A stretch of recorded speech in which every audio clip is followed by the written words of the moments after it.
When bear encounters do occur, one response has been effective in significantly reducing the number of bear attacks with severe outcomes. The use of bear spray.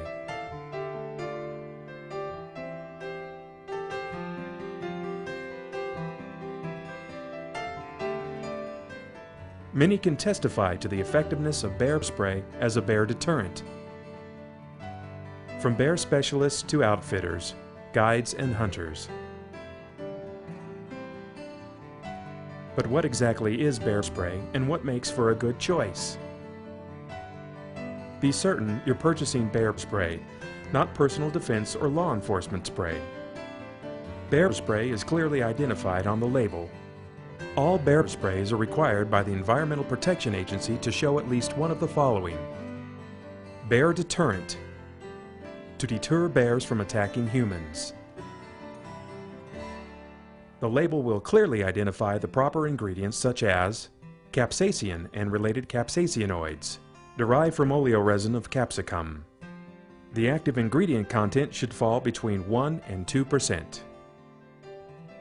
All bear spray must be registered with the Environmental Protection Agency, and the label will clearly show the following: EPA registration number, EPA establishment number, and state where manufactured. Canister minimum size requirements are 225 grams or 7.9 ounces of net weight.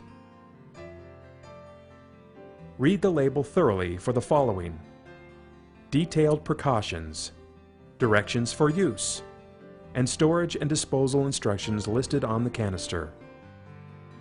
When purchasing bear spray, take into consideration the following.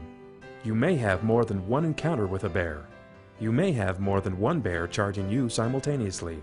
You will need sufficient spray for the hike-out. Small, personal-sized canisters may be effective against humans, but are not effective against bears, and they often emit a stream of liquid difficult to aim. If you come across a store selling an unregistered product as bear spray, please help by notifying the Environmental Protection Agency. A good bear spray will have a safety clip on the trigger. This prevents accidental discharge. Never carry bear spray in your pack. The time it takes to remove it can make the difference between being charged by a bear and being mauled by one. Two basic holsters allow for quick and easy access to the spray: the hip holster and the chest strap holster. It is recommended that each person should have their own canister, both for their own protection and to back up others. Under no circumstances should you use the spray as an insecticide. Do not spray a tent or equipment. Never spray a person or clothing. The spray will not repel a bear from later curiosity or aggression. Bear spray is only effective when the aerosol mist is directly inhaled or sprayed into the bear's face.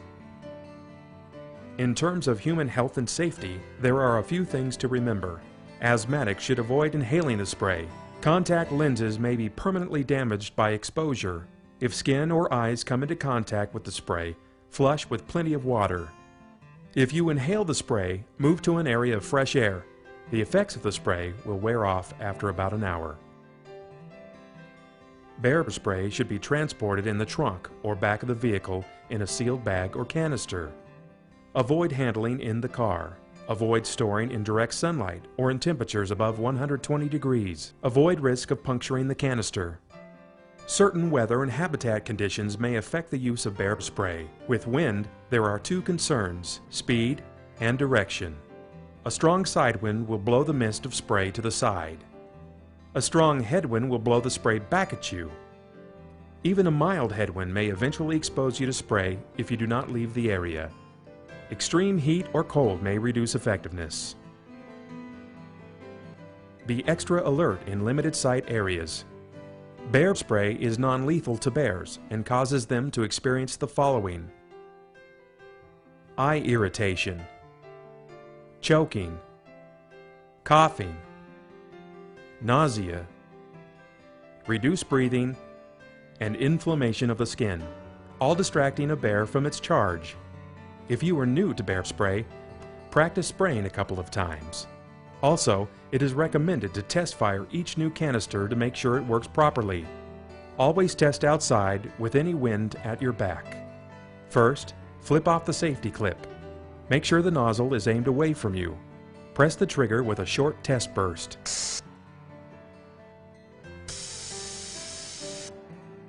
If you surprise a bear at close range, especially a grizzly bear, and especially a bear with cubs, know that they'll usually leave, but be prepared to spray. There are many times when using bear spray is not appropriate.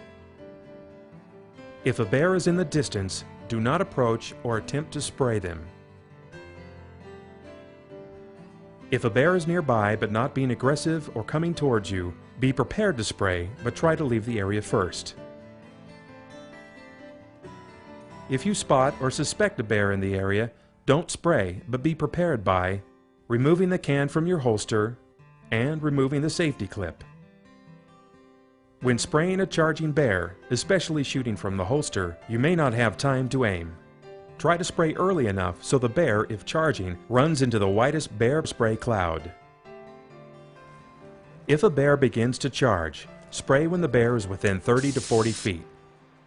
Remember, a bear can run up to 35 miles per hour. When spraying a bear, aim for the face but slightly downward, for the spray will billow upwards a bit. Give a second shot if the first shot doesn't immediately stop the bear's charge. If the bear continues to charge, empty the can. Leave the area immediately after shooting the spray. Bear spray is recommended by professionals for prevention and defense against bear attacks. The cone of the spray allows for less precise aim. A bullet that only wounds a bear produces a dangerous bear. Just as important, bear spray is non-lethal. It may save you and the bear. When you're in bear country, the best defense is to follow basic safety techniques. Bear spray is no substitute for planning. It won't prevent encounters. Bear spray is meant as a last course of action.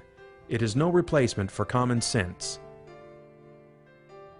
Every bear is different, and each encounter is also unique. Visit your local wildlife agency to learn more about bears before entering bear country.